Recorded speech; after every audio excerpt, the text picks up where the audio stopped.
barbarians from the gate. I got into the labor movement not because I wanted to negotiate wages. I got into the labor movement because I saw it as a vehicle to do massive social change to improve the lots of people. Let's take these son of a out and give America back to America where we belong. Thank you very much. Thank you. As far as I'm concerned, the Tea Party can go straight to hell. I am a real American. Fight for the rights of every man. I am a real American. Fight for what's right. Fight for your life.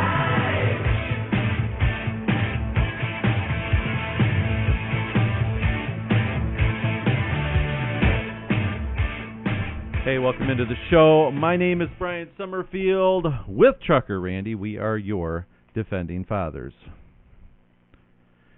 Are you there, Randy? Yes, sir, I am. I'm corresponding this morning with my state representative, Greg MacMaster. Oh, okay. To see if we can get him on the air here quickly. He said he's going to be, well, actually, I want to get him on the air right now. He said he's going into meetings. I've got a phone call on the line right now, but I will hold that. Yeah, well, go ahead and see if that's him. Real quick. Are you on? Hey, good morning, Greg. MacMaster, I'm on. Hey, Greg. Hey, good morning, guys. Hey, good morning. A lot of stuff bantering around Facebook last night after the Common Core vote in the House to fund Common Core. And it was a voice vote, and you had explained it to me in an email, and I wanted you to have you come on the radio and tell the folks how it went down yesterday.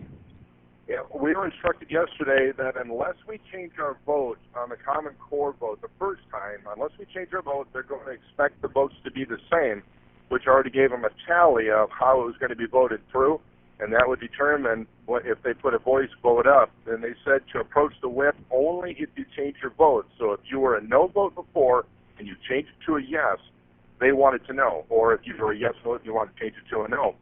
I didn't approach the whip because my vote was still going to be a no, so I stayed a no. And when we sat down in session and started going through some of the bills, the voice vote came up and was gavelled and put through so fast. I didn't hear any yeas on the floor. I didn't hear any commotion. And a few of us were looking around wondering if it had come up because it was done so fast. And it's a procedure that is allowable on the House floor, but I'm assuming that the count that they had from our original vote on Common Core stood the way it did before. Pat Sommerfield, myself, and quite a few others sitting around in my area, we were a no vote, and they didn't change their vote. Have you ever seen this procedure since you've been in Lansing now for this being your second term, Greg? Have you ever seen this happen before on a floor of the House?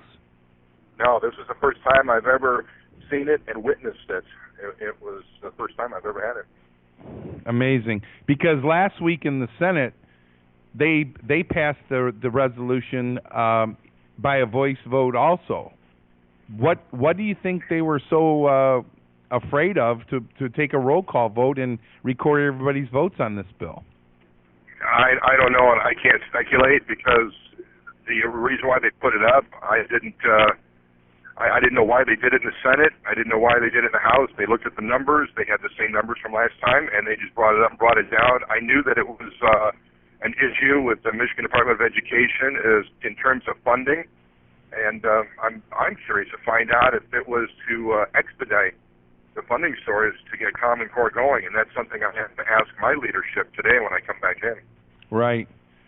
What other aspects of this funding now, because this was, I believe, the approval for appropriations, just so our listeners who've been very engaged in this issue, what is the process now? Is that it? Is there going to be any more votes? Is it now go into the actual appropriations bill, or do you guys have to vote on it again, or what? Do you know what the status is? No, my understanding is that was the vote for the Michigan Department of Education to be able to implement the Common Core. They tried to do it after the Senate voted, before we got it from the House. There was an instruction from the superintendent, Mike Flanagan, that they could go ahead and start pushing with the Common Core, and our leadership said, hold on here. We haven't voted for it in the House yet. It might be best for you to stand back and wait until we complete the process before you decide to move forward or not move forward.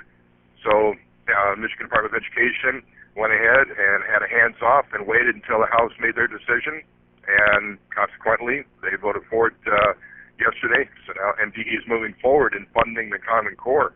I would think that with the level of feedback that I've been getting from my constituents in the district, it's not so much the Common Core aspects, the outer boundaries, it's what's inside that is really a concern to a great many of people, and that's something that we want to make sure that is going to be taught to the satisfaction of our level so that we know we're going to be raising the standards without compromising the beliefs of people as they move forward and learning more.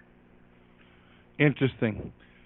Okay, bud. Well, I got your message. You got meetings that you're heading into, but wanted to have you on real quick to explain it firsthand as to what really went down there on the floor, because there was just so many rumors floating around.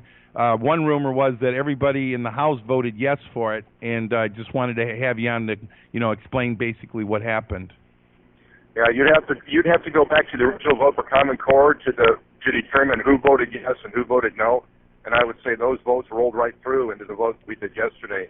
The meetings I've got this morning have to do with recidivism, with corrections to try to reduce people once they get paroled, coming back into prison, being able to get them jobs, and also meeting with the director of the DNR on their land management plan and how they're going to move forward in buying state land or buying land for state purposes, recreation.